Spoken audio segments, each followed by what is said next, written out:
వెనకడికి ఎవడో చెప్పిండట, నా ఈపు నువ్వు కోకు, నీ ఈపు నేను కోకుతా అని. నరేంద్ర మోడీ కేసీఆర్ కలిసి కట్టున్నారు, నన్ను నువ్వు కోకు, నిన్ను నేను కోకుతా అని. వాళ్ళిద్దరు గోక్కుంటే ఏమవుతుంది? సన్నాసి రాసుకుంటే బూడిద రాలుతుంది అని వెనకటికి ఎవరో పెద్దలు చెప్పినట్టు ఉంది. ఒక ఆయన తిరుగుబోతూ, ఇంకొక ఆయన తాగుబోతూ.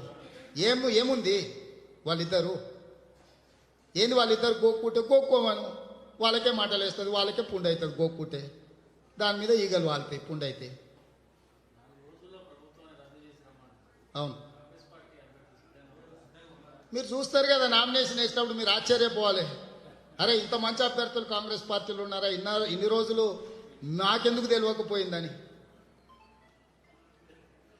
78లో ఇందిరా కాంగ్రెస్ నుంచి కూడా మీరందరూ గంగరామ్ అని ఉంటాడు ఇప్పుడు జుక్కల్ ఎమ్మెల్యే, చెప్పులు కుట్టుకునేటోడు, గ్రామాలలో ఇల్లు తిరిగి, ఒక దగ్గర దుకాణం కూడా లేకుండే. ఇందిరాగాంధీ గారు బీఫామ్ ఇచ్చి పంపిస్తే చెప్పులు కుట్టుకునే గంగారాము ఓట్లు లెక్క పెడుతున్న రోజు కూడా ఎవరింటికాడో దొర ఇంటికాడ కూర్చొని చెప్పులు కుట్టుకుంటుండు. అందరు గుర్రం బగ్గి తీసుకొని వచ్చారు. అయ్యా నువ్వు ఎమ్మెల్యే గెలిచినావు, కలెక్టర్ గారు రమ్మంటూరు పోతుందా అని. ఆయనకి నమ్మకం కుదరలే. నేనెందుకు వెళ్తానా పిచ్చోళ్ళ మీరని. లేదురా నాయన నువ్వు గెలిచినావు, కలెక్టర్ నేను తీసుకురమ్మన్నాడని వేలాది మంది వచ్చి గుర్రం మీద ఊరేగింపుగా తీసుకుపోయారు. కాంగ్రెస్ పార్టీ బీఫామ్కి అంత బలం ఉంది. ఒడ్డు పొడుగుండి ఇంత జుబ్బాలు వేసుకుంటేనే నాయకులు అని అనుకోకండి. చిత్తశుద్ధి, తెలంగాణ ప్రజలకు సేవ చేయాలన్న తపన ఉంటే చాలు కాంగ్రెస్ పార్టీ నుంచి అభ్యర్థులు అవుతారు, కాంగ్రెస్ పార్టీ నుంచి ఎమ్మెల్యేలు అవుతారు.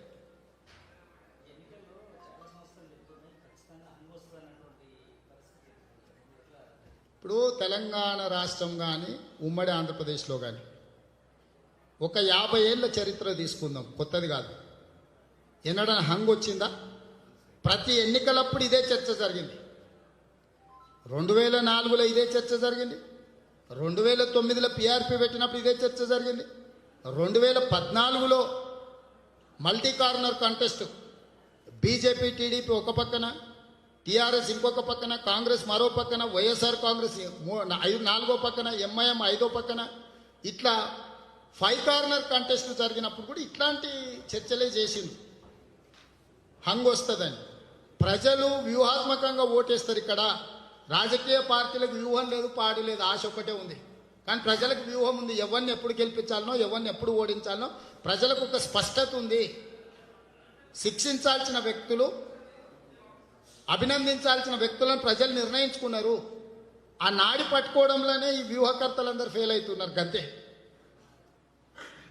94 నుంచి 2004 వరకు 2 సార్లు టీడీపీ గెలిచింది. 2004 నుంచి 2014 వరకు కాంగ్రెస్ పార్టీ 2 సార్లు గెలిచింది. 2014 నుంచి 2023 వరకు టీఆర్ఎస్ పార్టీ 2 సార్లు గెలిచింది. 2023 నుంచి 2033 వరకు 2 సార్లు కాంగ్రెస్ పార్టీ గెలుస్తుంది. ఇది ఆనవాయితీ. ఒక్కసారి కాదు, 2 సార్లు కాంగ్రెస్ పార్టీ అధికారంలోకి వస్తుంది.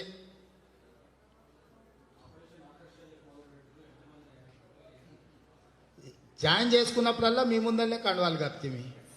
ఇక తినబోతు రుచులు ఎందుకు? పటాపటా వికెట్లు పడుతూనే ఉంటాయి.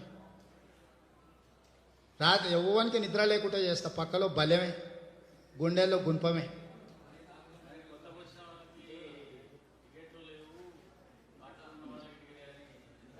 గుడ్ క్వశ్చన్, ధన్యవాదాలు. హాయ్ ఫ్రెండ్స్, మా టుడే టుమారో యూట్యూబ్ ఛానల్ చూస్తున్నందుకు చాలా థ్యాంక్స్. మరిన్ని లేటెస్ట్ వీడియోస్ కోసం వెంటనే సబ్స్క్రైబ్ చేయండి. అలాగే ఈ బెల్ ని కూడా రింగ్ చేసేయండి. మా నోటిఫికేషన్స్ అన్ని మీ మొబైల్లో వస్తాయి. అలాగే మా వీడియోస్ మీకు నచ్చితే లైక్ చేయండి, షేర్ చేయండి, నచ్చకపోతే కామెంట్ చేయండి.